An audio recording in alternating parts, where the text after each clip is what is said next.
Je vous propose maintenant une vidéo sur une question qui revient très souvent, le TDAH est-il héréditaire ou pas? Eh bien, il faut savoir qu'il y a beaucoup d'études sur les origines du TDAH et qu'à l'heure d'aujourd'hui, il n'y a pas de consensus sur l'origine du TDAH.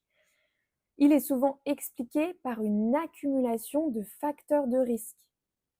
Il y a quand même 4 hypothèses qui se distinguent, donc les aspects génétiques, l'environnement, le développement cérébral et les aspects neurobiologiques. Donc pour la question génétique, il y a des études qui ont été faites sur les jumeaux et qui évoquent qu'il y aurait quand même un côté héréditaire. Chez ces enfants-là, on aurait repéré la présence de certains gènes accumulés à une interaction avec l'environnement, et bien ça pourrait influencer l'émergence du TDAH. Donc là, ça évoque le fait que c'est multifactoriel. Il y a d'autres études qui montrent que si l'un des parents a un TDAH, il y aurait quand même plus de 50% de risque d'avoir un enfant avec un TDAH. Donc pour répondre à la question « le TDAH est-il génétique ou pas ?», eh bien ce n'est pas une réponse par oui ou par non, mais comme vous l'aurez compris, ça sera plutôt une réponse par « ça peut influencer ». Mais ça ne serait pas la seule raison. Pour les facteurs environnementaux, donc là je vais passer rapidement, mais il y a eu plusieurs études donc sur les complications liées à la grossesse, le fait de prendre des médicaments, sur le tabac pendant la grossesse notamment, ou la présence encore de plomb dans le sang. Plusieurs de ces facteurs pourraient être des facteurs de risque, mais là encore, ce n'est pas un de ces facteurs qui induit le TDAH. Concernant l'hypothèse du développement cérébral, des études démontrent qu'il y aurait un retard de développement cérébral, notamment dans la partie frontale, donc la partie qui est avant du cerveau, et que ce retard de développement entraînerait des difficultés attentionnelles et exécutives. Donc pour la partie exécutive, il y aura une vidéo dédiée à cet aspect. Donc comme vous pouvez le voir sur le schéma, la partie frontale, c'est vraiment la partie avant, donc la partie qui se trouve ici du cerveau. Donc le cerveau, il va évoluer donc pendant de la grossesse jusqu'à 18-25 ans. Ensuite, je suis désolée de vous l'apprendre, mais il décline. Donc pour la majeure partie d'entre nous, le cerveau est en train de décliner. Mais en tout cas, pour vos enfants, il est encore en évolution. Donc, il y a 3 grandes phases de maturation. Pendant la période 3-5 ans, la période 5-12 ans et la période après 12 ans. Donc, le schéma qui est en bas vous montre la différence entre un enfant avec un TDAH et un enfant, donc contrôle un enfant avec un développement typique. Donc là, c'est un enfant qui a 5 ans et il est retrouvé entre 2 à 3 ans de retard de maturation. Donc, pour le cortex préfrontal, donc qui est une partie du cortex frontal, donc toujours l'avant du cerveau, ça va être le diagramme qui est vraiment tout à droite.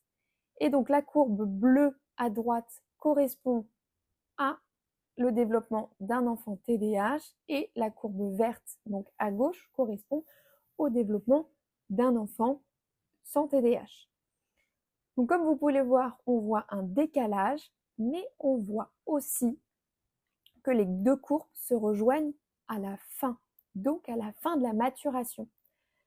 Je vous dis ça parce que ça a un lien avec le fait que les symptômes évoluent avec le temps. Comme on l'a évoqué, notamment l'hyperactivité et l'impulsivité ont tendance à diminuer, parce que le cortex préfrontal va rattraper, si je puis dire, va arriver au même niveau que tous les autres enfants, tous les autres jeunes de leur âge. Et donc, il y a certains symptômes qui vont pouvoir disparaître. Je remets souvent à ce qu'on me dit. On me dit effectivement très souvent que quand votre enfant fait une crise, on dirait un enfant de 2-3 ans ou un enfant qui a 2-3 ans de retard. Et bien voilà, une des explications en tout cas, c'est que le cerveau de votre enfant est réellement en retard et donc que ça soit pour la gestion émotionnelle ou tous les autres aspects affectifs, relationnels, votre enfant peut présenter ce retard. Pour les aspects neurobiologiques, des études montrent qu'il y aurait un défaut de transmission dans le cerveau de deux neurotransmetteurs qui sont la dopamine et la sérotonine chez les enfants et chez les personnes avec un TDAH. Pour vous expliquer plus clairement, vous avez un schéma à droite de l'écran qui montre deux neurones, un neurone A et un neurone B. Et donc le passage d'un message du neurone A au neurone B. La dopamine et la sérotonine sont des neurotransmetteurs donc qui correspondraient sur l'image aux petits ronds verts. Donc au début, ces petits neurotransmetteurs sont dans des sortes de bulles qui sont dans les neurones et qui vont gentiment migrer jusqu'à la surface du neurone. Ils vont ensuite être libérés dans l'espace synaptique, donc qui est entre les deux neurones, pour aller essayer de se mettre sur des récepteurs qui sont sur le deuxième neurone, à la surface du deuxième neurone.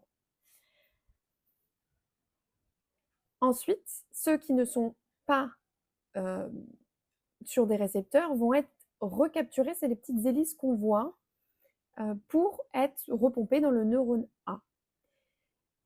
S'il y a suffisamment de dopamine qui se sont mis sur les récepteurs du neurone B, alors le message passe. En revanche, s'il n'y a pas assez de dopamine ou de sérotonine mis sur les récepteurs, alors le message ne se déclenche pas. C'est pour ça qu'on parle de verrou dopaminergique.